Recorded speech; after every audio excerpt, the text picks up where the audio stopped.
I literally logged on and I was just like, whoa, I look crazy. No, you don't at all. You look so cute. Yay!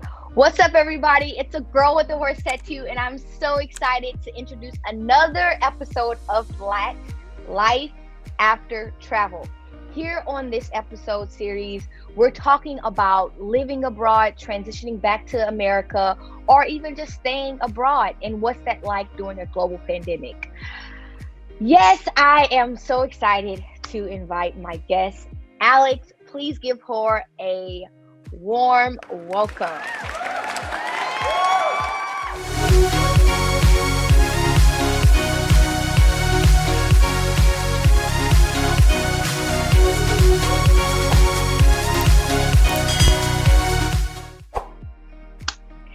Hello. Hi, Alex. How are you feeling?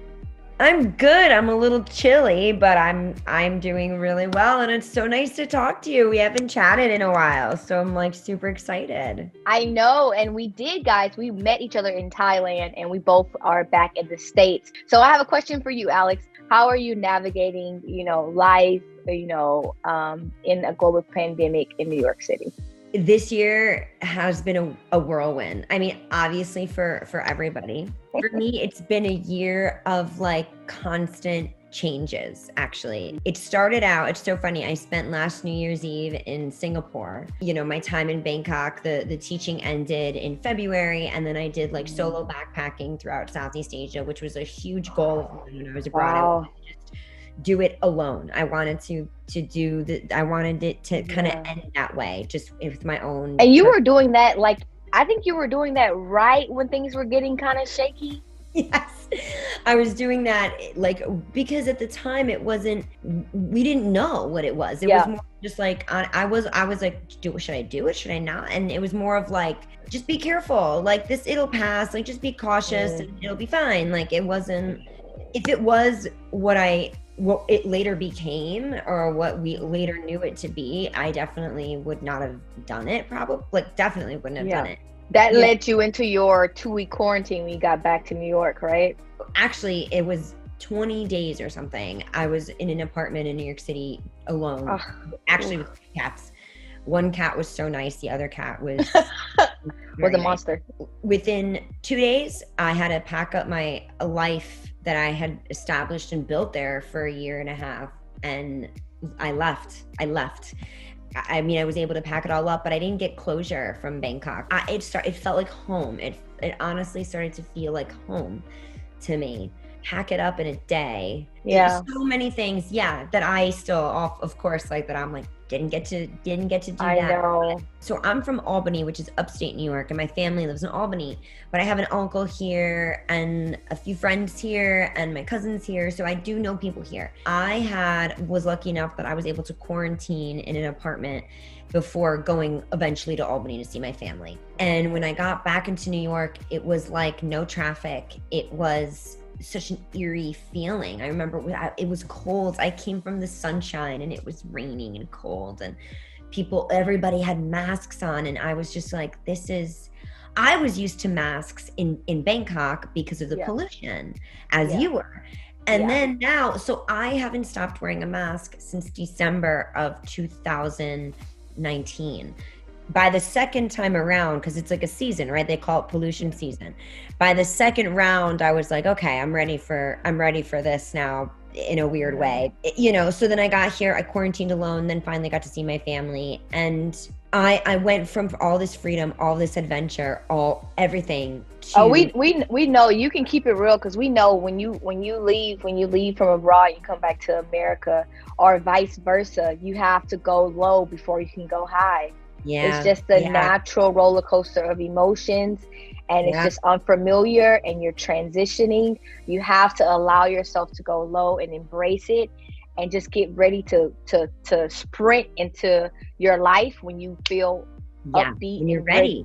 But in this weird way, at first, I felt almost like I wasn't alone in the sense that, like, you come back and you have to readjust to life here and your own routine because you get used to a different way of living abroad. But then now you're back and everybody was in this standstill. So I honestly, at first I was like, oh, okay, like I'm not the only one that doesn't have a job right now. Or like I kind of felt in a weird way I had a moment to breathe and think about the next steps. And then it started to feel like I was enjoying my walks. I was doing exercise very frequently. I had I was that cliche classic, like I'm going to bake and cook. And I did.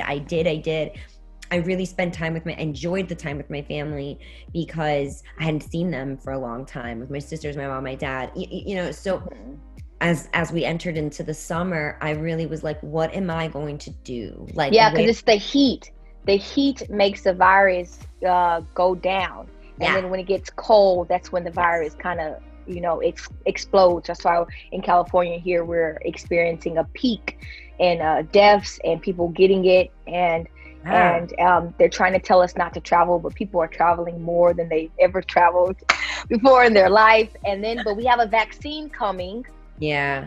Yes. And some people think the vaccine is going to turn you into a zombie, and some people think the vaccine is going to bring you back to normal life. So what was it like, knowing that you were the oldest sibling who moves abroad for 2 years? How long were you gone? 2 years? I was in Bangkok for a year and a half.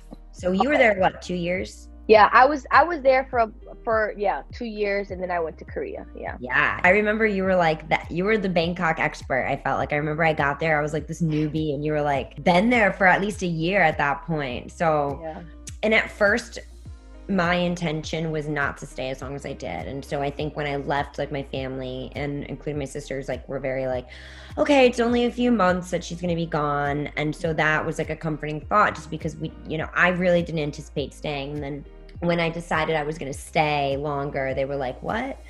It was hard. There were some days that were hard, but I knew that I was eventually going to come home. And I did come to visit it last October. We talked so frequently. I remember that you went home for a little bit and then you came back to Bangkok. I did. Yes. So that was, And so I did get that time to see them and hang out, but it was so brief. And I remember they were like, this is such a tease because it's it's so fast. And I was like, I'm sorry. They're like, okay, don't you love it when you get that question? You get there, you arrive, you're excited, and you want to take advantage of every moment and just maximize, your time. And then they ask you that question. So when are you leaving?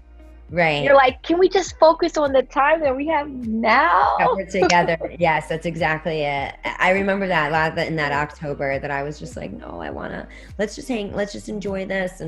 But it was hard. And I remember my family all drove me to the airport and they were like, why do you really have to go back? And I was just like, only this is the last 6 months. And it really was. It was that last semester that I was there. Can you talk about a little bit that mindset of what are you thinking and what are you using for your decision making to determine that it's time for you to transition back to America or stay longer? The first time it was no brainer. I was like, there's so much that I want to see and do. I wasn't ready to go back and leave that place. It's not easy. I mean, it's far. So if I'm there already, I want to stay and keep exploring and keep learning and keep growing. So I honestly was like, I remember the first time I was like, I love this school. I love the people I work with. I love everything. And I just remember being like, I love my life right now.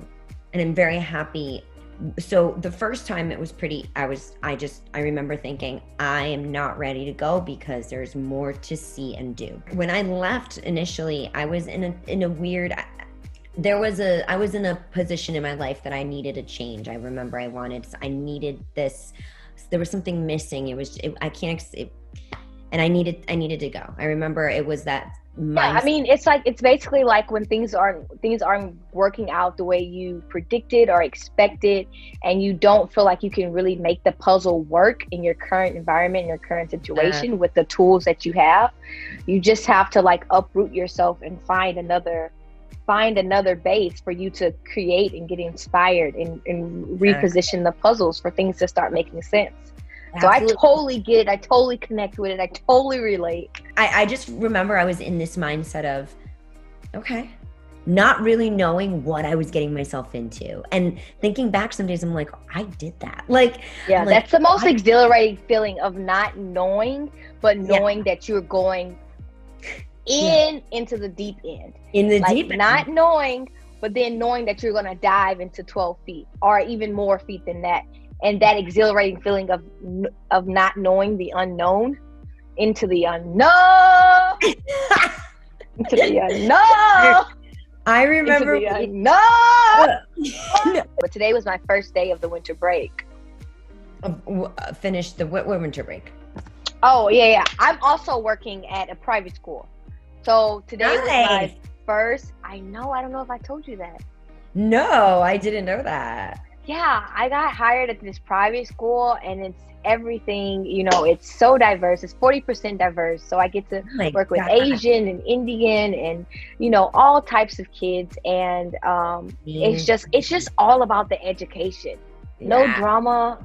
Yeah. Quality. Yeah. It's just quality education. I love it. But I have another question for you. I want to talk about your lifestyle and the first time I met you in Thailand. Yeah. And some of the things that I've learned from you.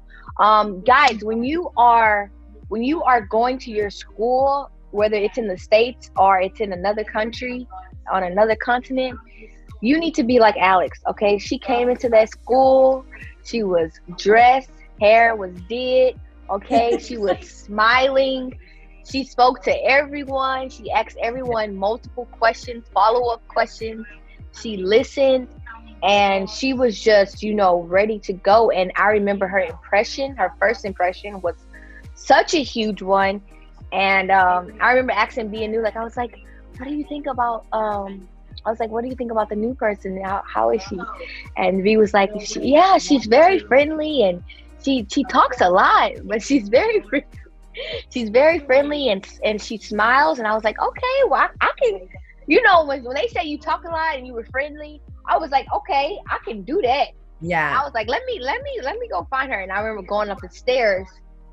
I remember that. Stairs, and B and you we kind of like beelined each other, and you just attacked me with questions, and I was just like, okay, man, we're gonna be friends. I know that we're gonna be friends. I remember that so well. Oh my God. I remember it like it was yesterday, that moment. I really do. Because I remember B was showing me around the school. Yeah. And she was like, this is Alma. She's very nice. And in her sweet B way. And I just remember you're like, hi, and you're smiling. And I don't know what I talk and I don't know. I couldn't tell you what I said. I don't remember, but I remember very well. It was how I felt. You were very warm and welcoming and inviting. And also you had that new person's aura where it's just like, tell me everything, help me, talk to me. You had that new, and it's infectious. People want to feed off that type of energy. I also remember you and B had this in common. You guys loved cats. Yes. But you love cats in a way where you're like, I don't want any cat to be left behind. And no, all cats deserve love and food and care.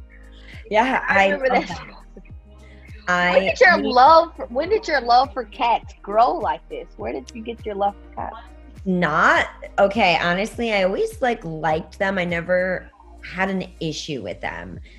I remember growing up and a little bit in high school, I think I was just a little nervous by them, which is I think how sometimes people feel. They don't want to be scratched by them. They don't like sometimes that they can get tooty. And I was similar, I think, in that at first. I remember I was just I wasn't accustomed necessarily to having them in such proximity. I knew people that had had them, but they always kind of got themselves. And then the guy I dated after college, got a cat. And I just remember that I just fell in love with the cat, and I really learned about cats a little bit more. And that was really it. That I remember, that I can definitely tell. And I always I like animals. So I liked cats. And, I literally think that they can eat me. No, I'm just saying like cats, they are pussies. Literally. No, there's something like, okay, religious wise, like I feel like cats have been kind of demonized in like religion. But I'm not even talking about that. When you look into a cat's eyes and you see their ears and the way they posture themselves, they seem like they don't give a fuck. Like and then they also seem like they hate you. But you know what? I have never had a relationship with a cat. But my cousin has a cat, and I know my best friend, she loves cats. And the thing that they both say that they love about the cats are the independency. Yeah. And also that the cats, they're smart. They're just like, they're smart, and they are confident, and they do cuddle when they are in the mood. They do. They absolutely do. And for me, like, they all have different personalities. Every individual cat that you meet some are so snuggly and cuddly, and all they want is your love and affection and attention. And others are a little bit more independent, as you said. Did you know at my school we do like animal facts every morning because it's K through 6th grade. Did you know that cats invented the language to speak to humans? So like all of that, like all of that is like something that evolved over time from being domesticated. That is so cute. That's the language that was developed. Well, I did know that like they don't really meow at each other. So when they're vocal, it's to humans. It's for humans. They developed that language for humans. Yeah. I wanted to ask you, you can answer as much as you want or as little as you want. How has navigating relationships abroad helped you carve out things you want and don't want in a relationship? It is crucial to always be your true self. And it's so easy to say, but not always easy to do. And I think it's important to have the confidence just to be able to do that. And because if you aren't, then be it romantic, be it platonic, it's not going to work. It's you're always going to feel sort of trapped. And just to not let people make you feel small, have your voice. And I think for me, like it just became crucial. Like moving forward, I know now.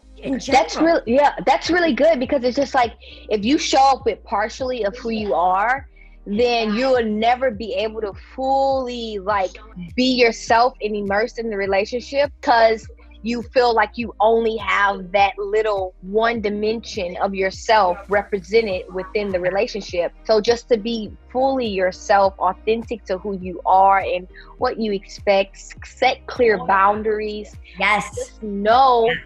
Just know like what you want to get out of the relationship. And if that doesn't align with what the other person wants to get out of the relationship, then obviously it's not a cohesive matching.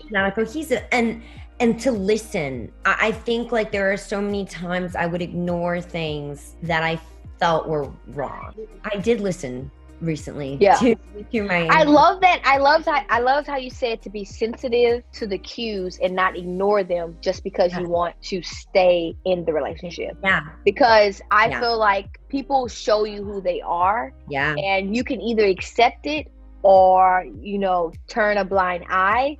But at the end of the day, like that is who that person are. That isn't who that person is, and they're not gonna change just because you think you can change them. Bottom line, what you just said is that's it. What things culturally, socially, and economically has traveling abroad taught you? There was a lot of adjusting to the culture and the way of life there. And it puts you, sometimes you would be thrown into scenarios that you're not used to and not necessarily comfortable with. And I'm so grateful and glad that I was. because I got to see and experience something that was so out of my comfort zone, and I felt like I lived, and I felt like I learned.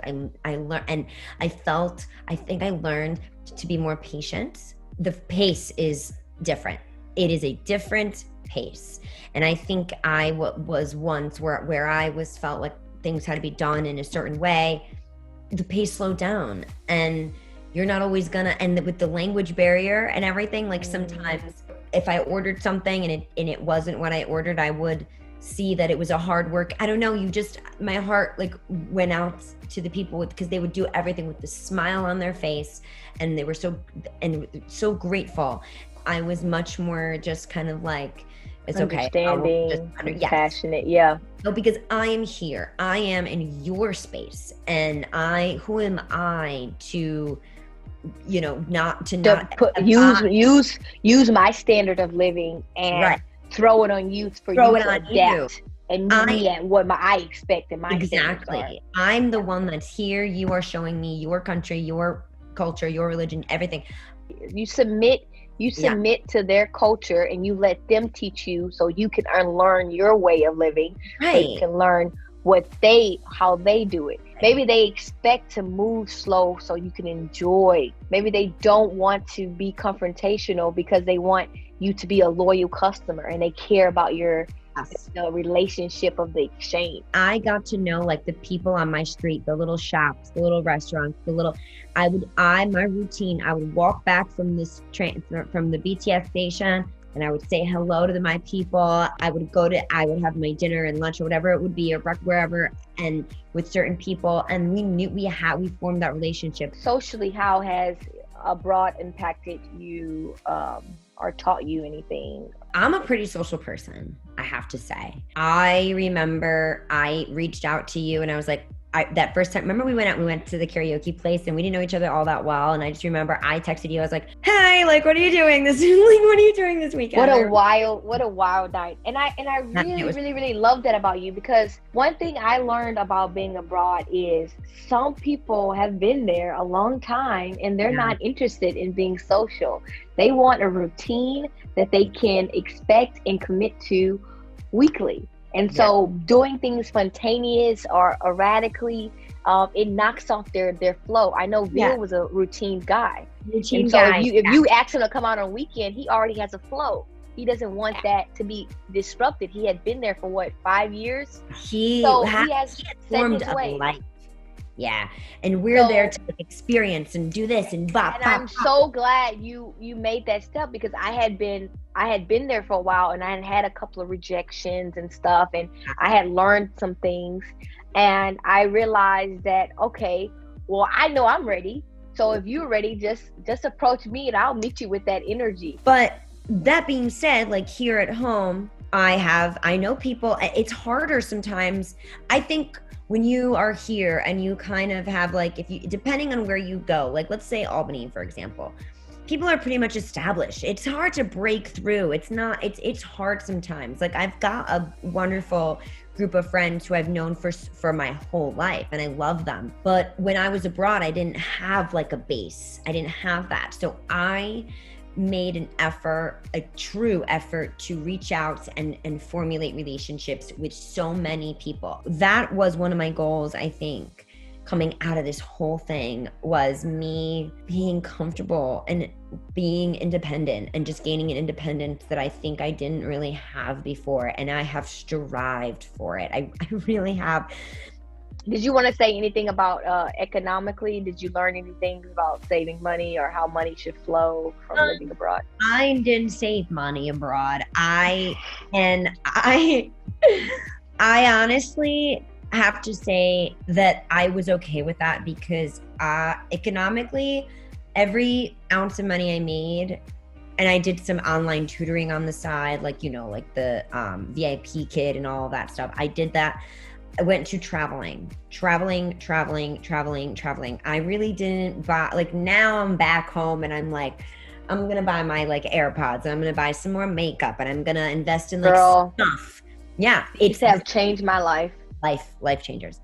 I Yeah. wish I had it there. I wish I had it. I didn't buy new things. I'd buy like clothes here. They're like fun, like clothes in Thailand, but it was all about the traveling. And I was okay with the fact because I was more like in experience mode. I'm like, well, I'll spend it on my experience. Ooh, experience mode. I love it. Oh, yes.